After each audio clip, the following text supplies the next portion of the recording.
Hello there, welcome to the DaveTech YouTube channel, and in this video, I'll show you how to watch TVCOM on your Hisense Smart TV. This is very easy. Like, subscribe, and share for more important videos like this. So if you want to watch content on TVCOM, the first thing you need to do is to make sure the application is installed. So if you already have the application installed, you can browse through to where it is and just click on OK, and you are good to go. But if you don't have it installed, then go over to the App Store or your Video App Store and search for the application. So here's my Vida App Store. I'm just going to launch it, and this is how yours should look like if you are using a Vida Hisense Smart TV. So once you're here, go over to the search box, click the application TVCOM, and here's it over here. I already have it installed. So as I click OK, you're just going to go ahead and launch. Now, if it's your first time, they're going to ask you to choose your language. So you can choose the language that you want. For me, I've chosen English.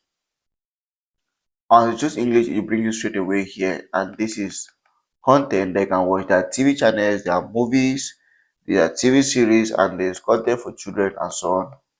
So now eventually you have to log into your account or create an account.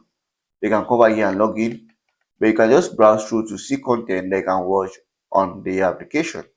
So for instance, you go over to the category of movies, it's going to show you the various movies over here they can watch on the application on Hisense Smart TV. So that's this about this video. If you find it helpful, like, subscribe, and share for more important videos like this.